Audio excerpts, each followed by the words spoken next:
Mike, I'm curious on your side of this. In Seattle, what is their motivation for doing this? Because now my first glance is, you have Noah Fant, Shelby Harris, Drew Lock, and some picks. Yeah. You're the Broncos now. Congratulations. Yeah, absolutely. Right now, so what it means is they have to get a different quarterback. But I think their calculus is this. They weren't going to pay Russell Wilson $50 million on his next contract, which is what he would have wanted. Okay, mm-hmm. I don't know if you've noticed over the last year or two, there's been a little bit of dust and smoke kicked up by Russell Wilson and his camp. How many times have we seen the word camp, right? There's always been something. He ain't happy there. So 1 year from now, he has 2 years left on his deal. So 1 year from now, he's in a contract year, and that's all anyone's talking about, right? So what they are saying is we've seen the best of Russell Wilson, and we're not going to go to $50 million a year or whatever it would take to make him happy. We don't think we can make him happy. And so our choices now become let it play out for 2 more years, and then franchise tags and all kinds of stuff. Or 1 year from now, decide we're not going to pay him that, so make the trade a year from now. Or, you know what? We know this isn't going to be an extended marriage anyway. Let's do it now when we can get something in return, and when there's not a big quarterback in the draft that people can go get, when Aaron Rodgers isn't going to be available. We clearly have Deshaun Watson, by the way, isn't available until he can have his legal situations done. So I think they are making the decision that this is when we can get the best value for a quarterback who isn't going to be our quarterback in 3 years, probably isn't going to be our quarterback in 2 years, because this relationship's broken and it's all coming to a head. So they're going to strike now because they're brassy and bold and will do it. They've had success. Most teams couldn't do this. You just couldn't do it. But John Schneider, Pete Carroll are risk takers. They believe in what they're doing, and they think this relationship was broken, and so they're going to get out of it now. If you first guess what the quarterback avenue in the short term could look like beyond Drew Lock, what would you say they try to chase? Deshaun Watson could be there later, right? If his situation is and now resolved, you have the ammo to go do that. And you have the ammo to go do it. Absolutely, you do. Who else has more ammo than you? So that's the type of situation I think they have to be monitoring. I don't know who else. There's no one else like that, right? You're going to get, certainly not in this draft either. So I would be looking at that on the back burner. Do they think that's going to come to a head and they can just wait until it does? And they've got these picks. Will something happen before the draft? The league has not given teams guidance on that. The league may not know. That was one of the takeaways from the combine, was that teams were looking for some sort of clarity on what could happen with him, and there wasn't any. So Denver, like Lindsay said, they've had a different starting quarterback every year for the last 5 years in week one. Different guy.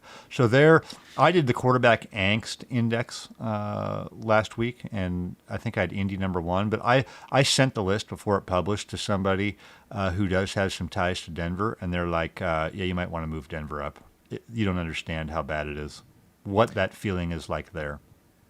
It feels interesting just because of the age and the timeline potential in Seattle, just because you have a 70-year-old head coach who is just recommitted to the franchise this offseason. I think that everything seemed to be on the table for where things would head. He's back there now. So a rebuild under Pete Carroll seems like kind of a tall order, but what you're saying is that the assets that they've accumulated here could potentially be, it could accelerate whatever that process ends up looking like. The other thing is, I mean, the only reason people are mentioning Pete Carroll's age is because Russell Wilson's camp has been putting out there that the game's passed him by and he's 70 years old. Otherwise, people would be like, Pete Carroll's 70 years old? You're kidding me. This guy's got so much energy. You ever spend time with Pete Carroll and come away thinking this is an old guy? I mean, what else is Pete Carroll going to do? That's it. Yeah, his shoes, exactly. Yeah, his shoes is it. But so, the idea that he's old and not going anywhere, well, before last season, he signed like a 5-year extension. I mean, he signed through like 2025 or something. So I don't think he's going anywhere. And certainly with a Super Bowl title and the success that he's had, it's not like it's, oh my gosh, they have to pull something together. I mean, they've had one bad year. So for them, that's going to be interesting. But I think clearly the big part of this is they don't feel Russell Wilson is worth to them what he is to Denver because the relationship is broken. I think that has to be a key component of this. It's funny you think about, the Seahawks are a fascinating team.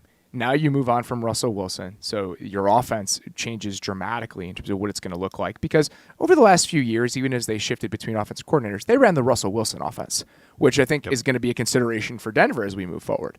But also, look at all the coaching changes Seattle made on the defensive side of the ball. You bring in Carl Scott. You bring in Sean Desai. I mean, there's going to be a philosophical shift over there in a way that there hasn't been essentially since Pete Carroll got there, even if there have been some evolution. So there is a ton of different moving parts over there that I think are worth watching. I mean, they're at a pivot point as a franchise as it relates to more than their quarterback. Lindsay, I want to talk about just where the Broncos are now. So as we sit here and think about it, all right, 2 years ago in the spring, the Bucs signed Tom Brady. It is the last piece in a Super Bowl equation. They go all the way. They win a championship. Celebration ensues.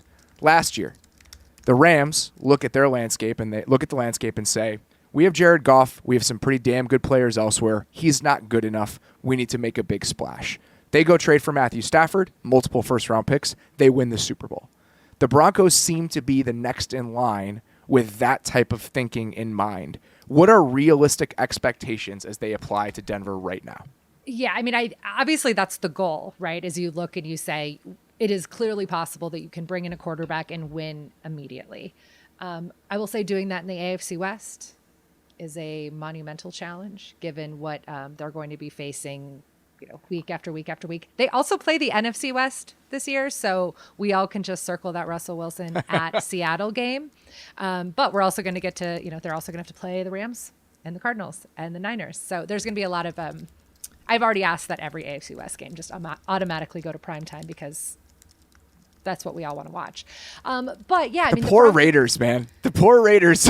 They go get a new coach. There's some excitement there, and now it's Justin Herbert, Patrick Mahomes, and Russell Wilson six times a year. Yeah, sorry, Josh McDaniels. Good luck. It'll be fine. But I think the Broncos are, they're in a really interesting spot where, I don't know if they're quite at the level of like the roster talent that. Clearly, I don't think they were at a roster talent where the Rams were at this year when they made the Matthew Stafford trade. But I think fairly similar to where the Bucs were at in terms of like a combination of veterans, some nice young players.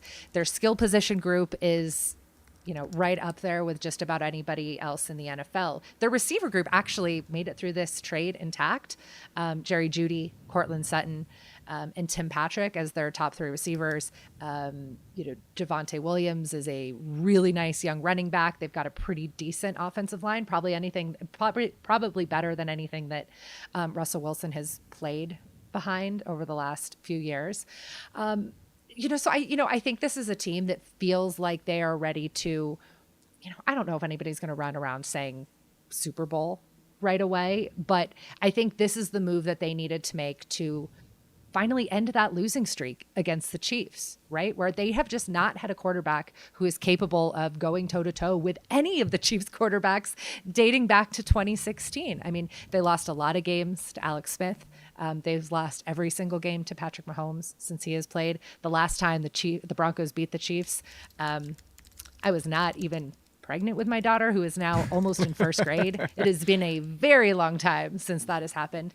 And they know that they're going to have to compete in that division. It was one of the last things that Vic Fangio said before he left. So, you look around and look, they have a lot of really, really nice pieces. I ran through some of those guys on offense. Then you look at the defensive front. Bradley Chubb, who is going to need to get paid pretty soon. I believe he's coming up on his fifth-year option year. Patrick Surtain, who got a lot of crap last year, right? George Payton did for not drafting a quarterback there, specifically not drafting Justin Fields. But if Russell Wilson is going to take the Broncos back to the playoffs, all of that is going to be forgotten, right? That he did have this quarterback plan, but it did take a lot to get there. I'm not sure if it's like a crazy exorbitant amount, though. When we've been hearing for the last year legal issues withstanding about Deshaun Watson, things like 3 first-round picks, those sorts of things.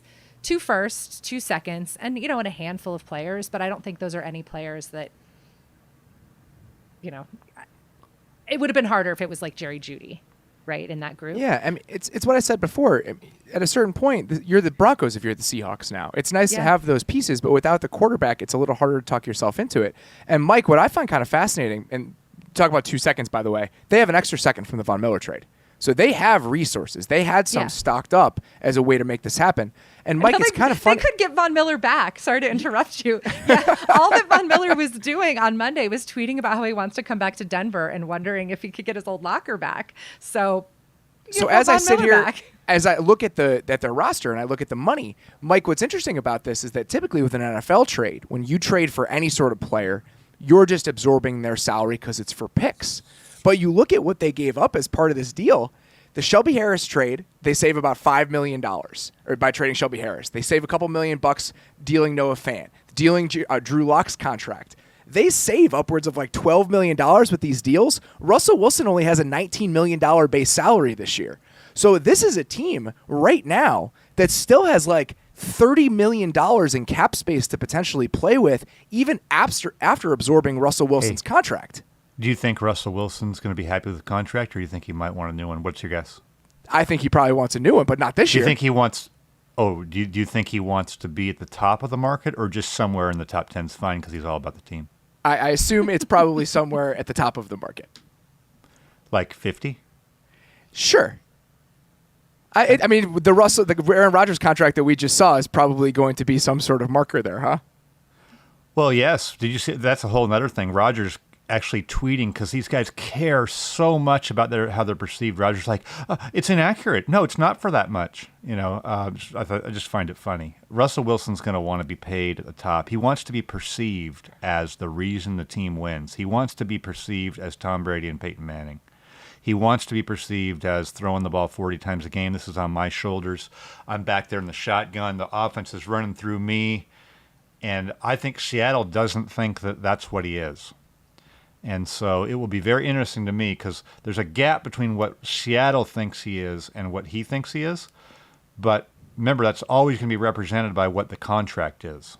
And so I think a contract is a big part of this for Denver, and I think he will be looking for a really big one. That's possible, but even if he gets the extension now, the base and the number for 2022 is likely going to stay the same, right? So the Broncos are going to have some financial flexibility this year, even after taking him on. If they want to go get a Von Miller, or if they want to sign a right tackle in free agency, a couple of those obvious holes that they have, at least in the short term, they can shore a couple of those up.